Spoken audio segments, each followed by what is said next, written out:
All right, so today we pick back up with our summer series called No Filter. And so far in this series, we've talked about some very real life issues. The first week we talked about this. A lot of times you and I fall into a trap. We have these toxic emotions that come pouring out of us. And so in order to protect how other people see us, a lot of times we fall into this trap of checking and filtering and monitoring our outward behaviors. We do that a lot.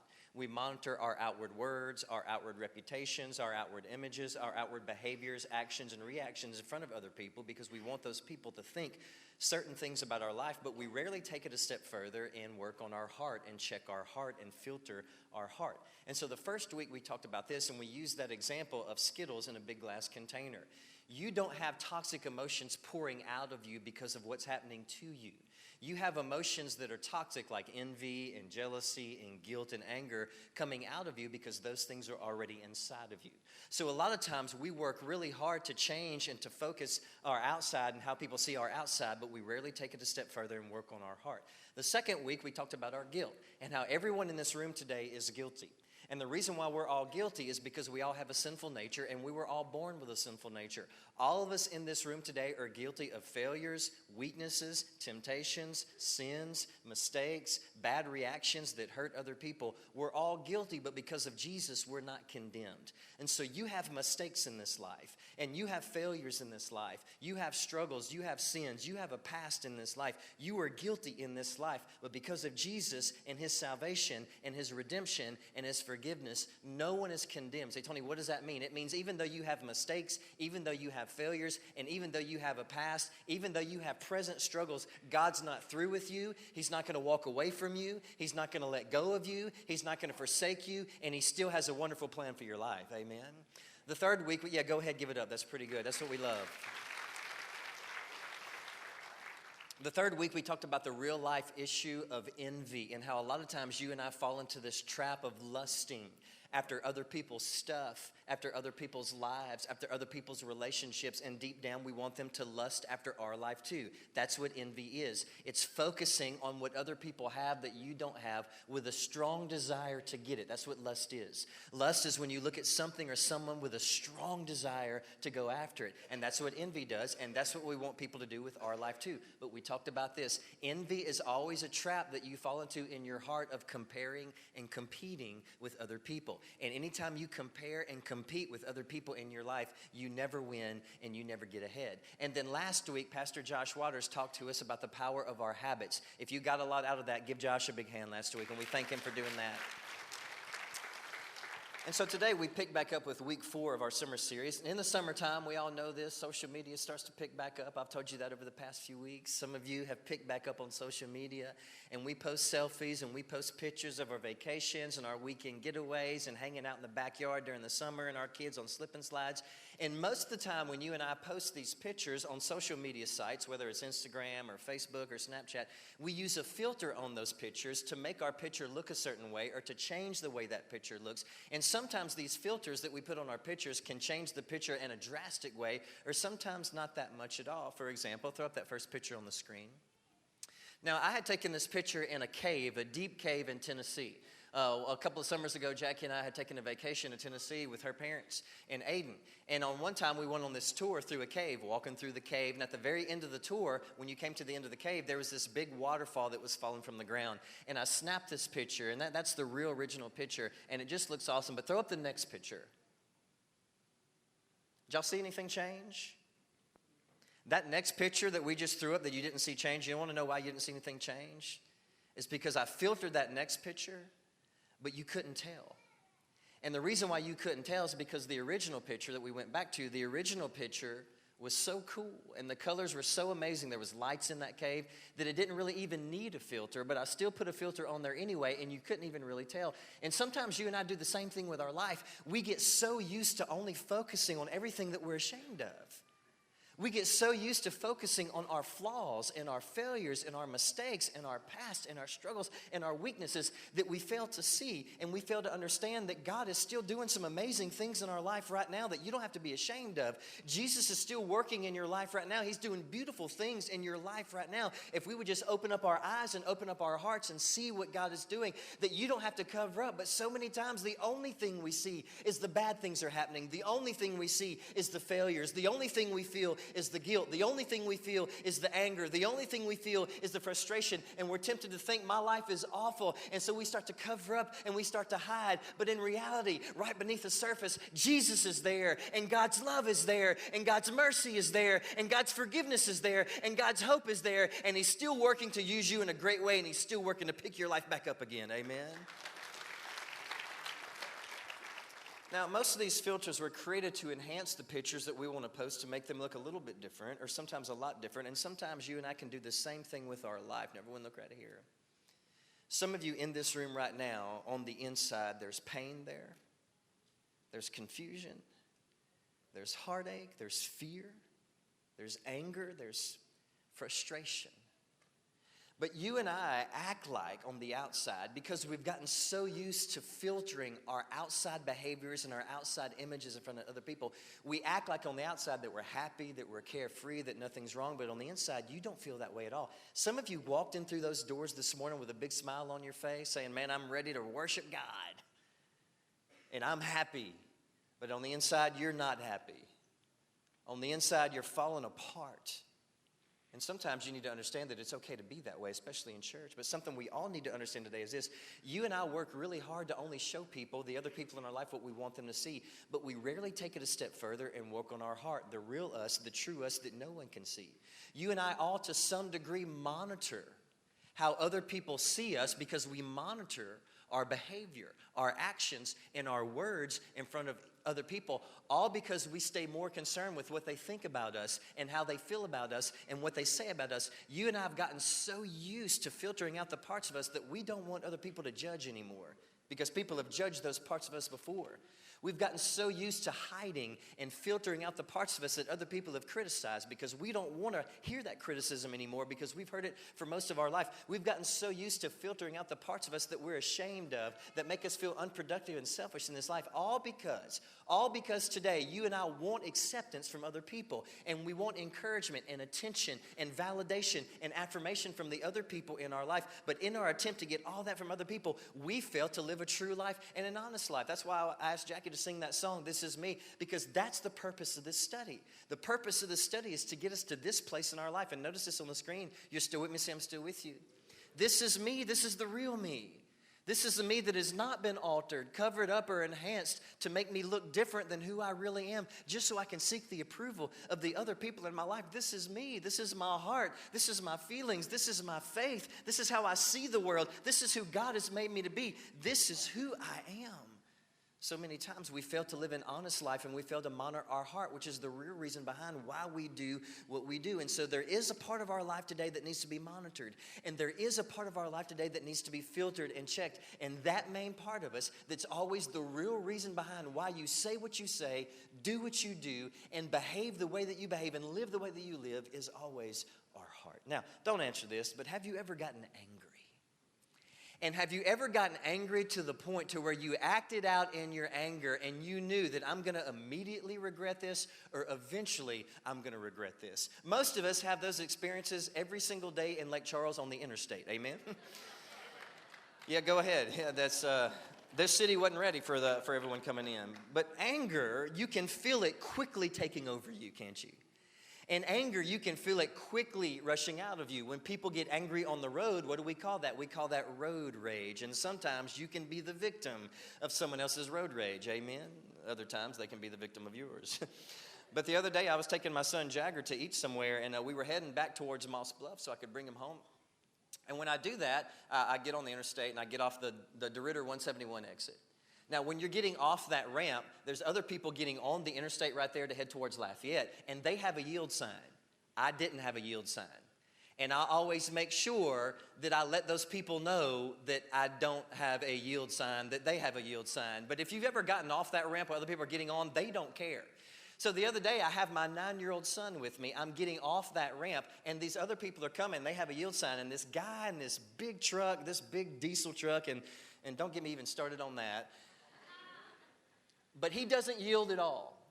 And he just keeps driving, and it runs me completely off the road onto the shoulder with my 9-year-old son in my truck. And then guess what happens? You said, Tony, you flipped him off, didn't you? No. And some of you need to quit doing that because you have Water's Edge stickers on your vehicle, by the way.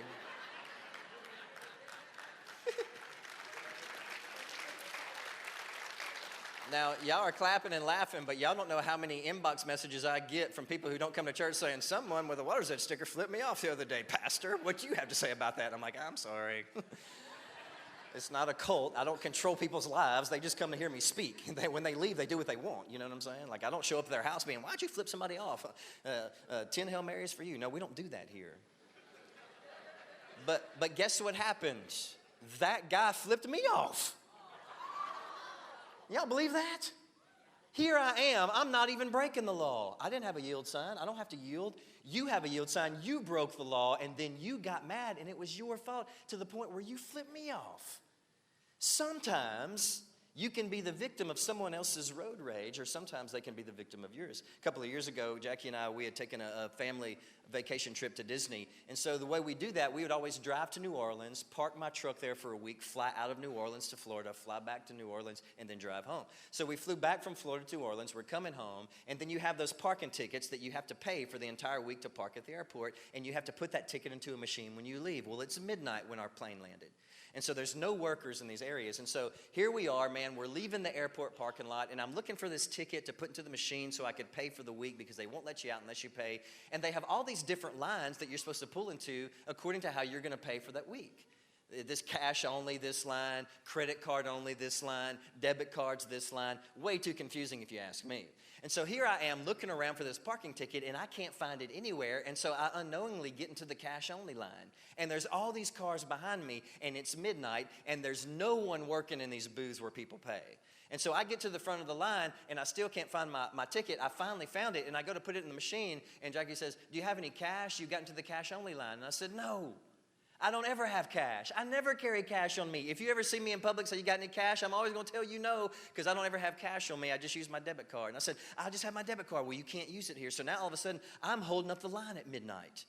There's 25 cars behind me, honking, mad, people screaming, yelling, why'd you get in this line if you didn't have cash? All that kind of stuff. Finally, someone goes and gets a worker. They show up to help me out. So the worker's mad. I'm mad. Everyone behind me's mad. When we finally leave, I lose it. I mean, I get angry and it just comes out of me. I'm so mad. And here I go, Jackie, I can't believe this happened. Why would the airport do that? How stupid is it for an airport to have different lines and different ways to pay? Why can't you just pay with cash and a card all on the same line? What's wrong with these people? And Jackie says, all right, Tony. But it was you who got in the wrong line, right? Like, this was your fault, right? Like, you're angry and it's your fault. But you're acting like it's someone else's fault. And I said, yeah, you're right, smarty pants. Amen. That's what road rage is. It's angry behavior exhibited by a driver. And I'm not making this up. This is actually a true statistic. You can look this up. But notice this morning. You still with me? So I'm still with you.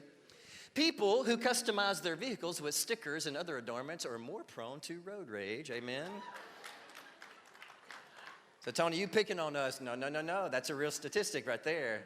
So those people that have bumper stickers that say, turn or burn, you're going to hell. Or if you can read this, if you're close enough to read this, then back off. Don't mess with those people.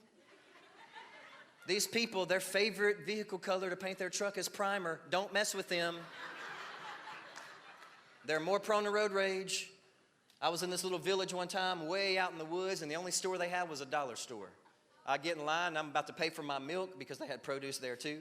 And these guys get behind me, these two guys get behind me, and you can tell they were rough, and but they were from the woods, and they had nothing on but Daisy Dukes. Nothing. I say, Tony, why? They just cut jeans off to make shorts. They were wearing nothing else, and they both had 50 cans of spray paint. And they walked up behind me in line, and the cashier goes, what y'all gonna do with all that spray paint, boys? And this is what they said, I kid you not. We're about to paint a truck. Don't mess with them. On the road, they're more prone to road rage. Amen. So, Tony, where was that? Starks. Amen. So you can figure that out.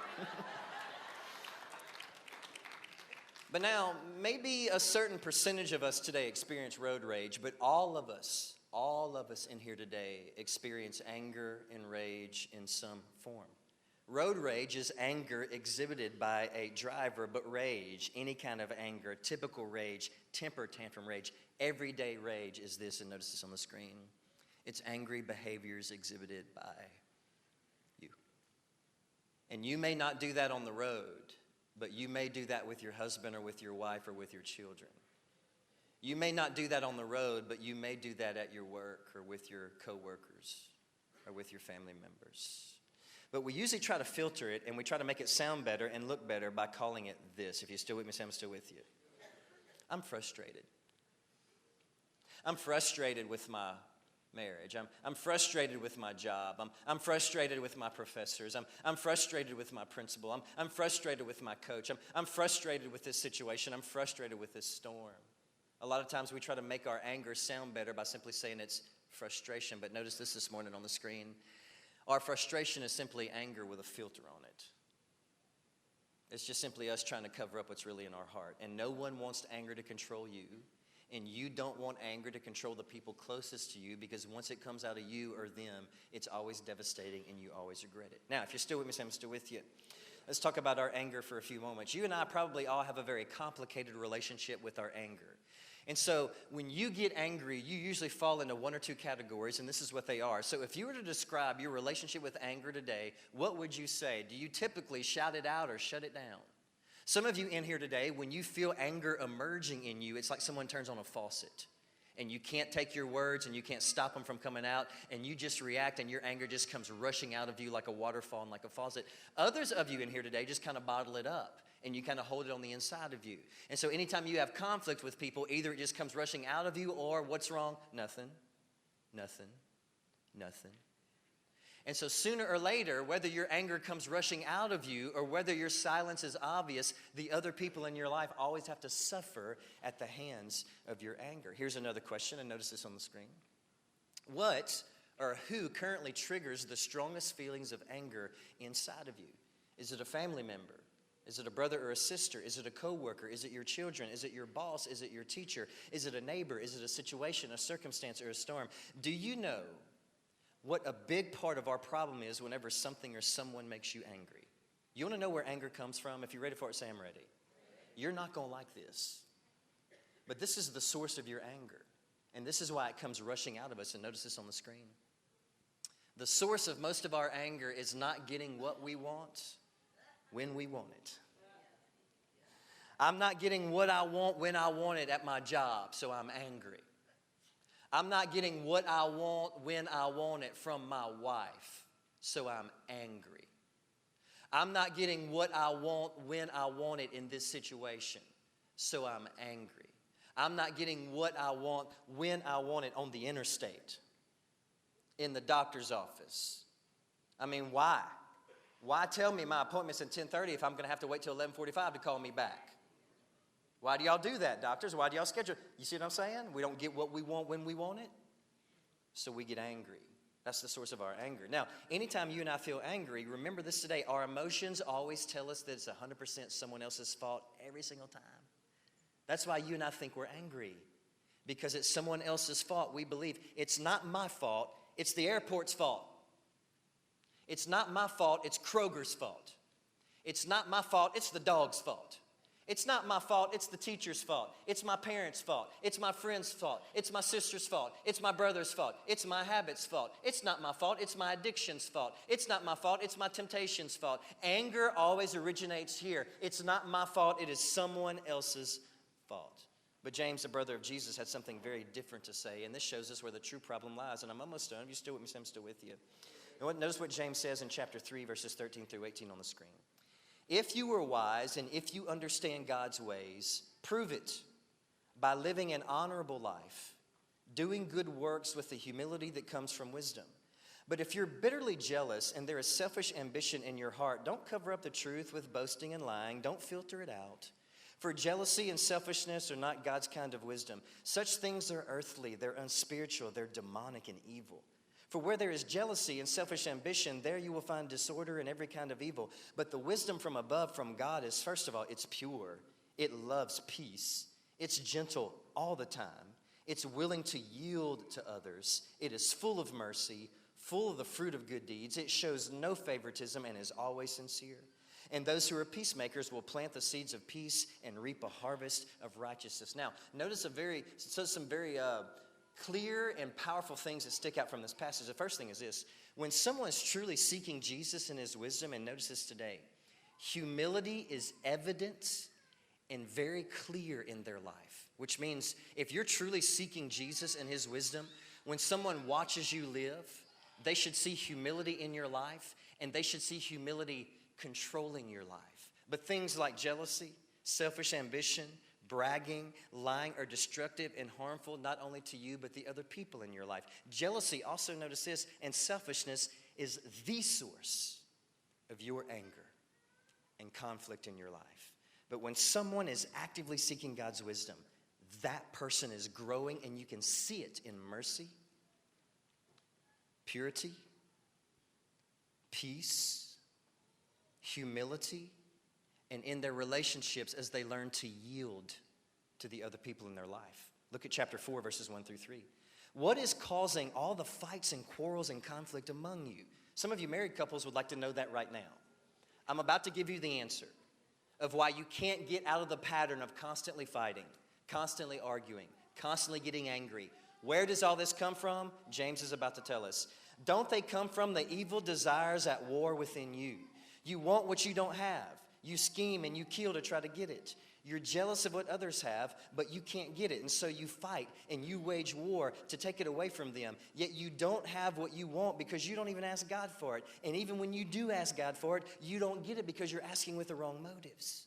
So again, notice some points here. Anger, conflict, jealousy, tension with other people. None of that comes out of you because of what's happening to you. All of that comes out of you and onto other people because of what's already inside of you. And what is it that makes you so angry and jealous and in conflict with other people today and even inside of yourself? James says this, and it's very clear. It's because you're not getting what you want. You have desires. You want something that other people have. You would even kill to get it. But the reason why there's fights among you and the reason why there's anger in your heart and in your life is because you're not getting what you want when you want it. We want what we don't have, and we get jealous of what other people have that we can't get. We want a circumstance to meet our selfish desires first. Right now, we want a job or a boss. We want a marriage or a relationship to meet our selfish desires first right now. And when it doesn't happen, we blame it on someone else, and we get angry. And so remember this today. If you're still with me, say I'm still with you. Notice this on the screen. Our anger is usually created by a process of listening to selfish motives in our heart. And being self-centered with selfish motives is what causes anger to grow. So in light of all that, let me give you 3 very real quick, real-life challenges to take home with you. If you're still with me, say I'm still with you. Number 1 on the screen is this. When anger emerges, pause. Anytime you feel angry, God's wisdom always says, do not speak right now. Don't speak. You know, one of the major characteristics of couples who stand the test of time and have very long-term marriages is, one of the main couples is this: they always walk away from a heated discussion. See, y'all were taught the opposite. We were taught to get it out, get it out, get it out. Let's get it out. Come on, let's get it out. Let's fight. Come on, let's get it out. Let's not go to sleep angry. But couples who really stand the test of time and they don't go through divorce after divorce after divorce and those types of things, they don't always threaten to leave and separate. They know this one thing: when things get angry, when things get heated, stop. You don't have to finish this conversation. In fact, it's not wise that you do. You say, well, Tony, I feel like it. Well, your feelings are wrong. You have selfish motives in your heart. Understand that. You're not trying to get anything accomplished either. When you fight, you just want to win, don't you? That's your main point, just to get your point across. You're not trying to understand the other person. And so when you're angry, the worst time to speak is then. When you're angry, the worst time to make a decision is then. When you're angry, don't react then, because if you do, your anger will come out onto other people, and it'll always be devastating, and it'll always be destructive. Wisdom from God always says when you're angry, pause and stop. Amen? Number 2 is this on the screen. When anger emerges, own your part of it. And ask yourself these 3 questions every time you get angry. If you're still with me, say I'm still with you. Now, everyone look right here and turn to the person on your right and say, uh-oh, go ahead and do that now. I'm about to mess in your tater patch, okay? Everyone look right here. I'm almost done. I know it's hot in here. When you get angry, ask yourself these 3 questions. Am I angry because I'm not getting what I want? Am I angry because I'm opinionated and I'm controlling and they're just disagreeing with me? Or am I angry because I'm really selfish? See, some of you get angry with other people because you're not getting what you want when you want it. You don't get sex when you want. You don't get attention when you want it. You don't get intimacy when you want it. You don't get help. You get so mad with the other person because you're not getting what you want when you want. Or it could be that you're very opinionated and very controlling and you just don't like when people disagree with you. And that's a lot of our problems in here today, amen? Hey, listen, when there's someone else in your life, your opinions aren't always the best. And they're not always worth listening to either. Probably need to be very careful and check your heart the next time you want that anger to come out of you. Or it could be that you're just selfish. In either case, selfishness and you being self-centered is always the root cause of it. So you have to own your part of it too. There is a reason you're getting angry, and first of all, it comes from inside of you. The third and last thing is this. You still with me? I'm still with you. When anger emerges, acknowledge that it's okay to not get your way. In this life, because we have other people in our life, your life can't always be about you. When you invite other people in your life, now it's not just about what you think, what you want, what you feel. Now it's also about their life too. And sometimes it's okay to not get your way. You start to move away from being self-centered when you live this way. When you finally get to a place in your life where you say, it's okay for me to not always get what I want, then you move away from being selfish and self-centered to being Christ-centered and centered on other people. And when you live your life centered on other people, that's when anger and the power of anger starts to break in your heart. When we started our church about 11 years ago, for the first 2 or 3 years, anytime I had to do a counseling session with a couple, we didn't have any office space because we were a portable church at the Cinemark Theater at the mall. We would set up and tear down every week. So a lot of times when I did couples counseling, I would have to meet that couple at a Starbucks or a coffee shop or at their house. I never wanted to meet them at like a restaurant or a place like that in case they started screaming or yelling and it just got really uncomfortable. And most of the time, that's what happened. Well, in those early years, there was this one couple that came to our church, and they were there every single Sunday, but man, their marriage was in a bad place. And they would always say, Pastor Tony, can you come over to our house and counsel with us? So I'd go over there, and every single time I would go over to their house, it would always end up in a screaming and yelling match, and I'm not used to that. Okay, when I grew up, I never heard my mom and my dad raise their voice ever with each other. That wasn't a normal thing for me. I never even heard them or saw them disagree in front of me and my brothers. They may have, but they didn't do it in front of us. And so me being around people who communicated through screaming and yelling, that was very uncomfortable for me because I wasn't used to that and I didn't know how to handle that. So here I was, this little timid redneck from DeQuincy, some little preacher trying to help people, sitting on a couch. You got a 300-pound man, solid muscle right here, and a 95-pound girl full of anger right here. And their fingers flying across my face, man, just pointing at each other, red, just mad, screaming, yelling, it's your fault, no, it's your fault. And man, they would fight. And here I am sitting on the couch in between them listening to all this. And so you say, Tony, are they still come to the church? No, they don't. They moved away to other states after they got divorced, so my counseling didn't help, amen? Anyway, counseling didn't help them a bit. But anyway, the last time I talked to them, it was a screaming match. And this is what they ended up saying. It's your fault. No, it's your fault. It's your fault. No. It's your fault. And in every single time and in every single issue, the reason why they kept saying it's your fault, no, it's your fault, is because of this. That person, it's their fault because this person wasn't getting what they wanted when they wanted it. And so it's their fault. And it got so bad that they couldn't even stay together. Now, everyone look right here. We all get tempted to get angry. But the next time anger starts to emerge in you, the first thing you do is you stop and you pause. The second thing is this, own your part of it. You're not getting angry because of what's happening to you. You're getting angry because it's already in you. You deal with that first. It's already in your heart. That's why Jesus would always say, it was written, but now I tell you, if it's in your heart, you've already done it. He says, always focus on your heart. And then the last thing is this, always acknowledge that it's okay to not get your way, because when you do that, then you live your life centered on Jesus. And when you live your life centered on Jesus, then the power of those toxic emotions can break in your heart. Amen. Why don't you bow your head this morning and close your eyes. Let me pray with you, pray for you.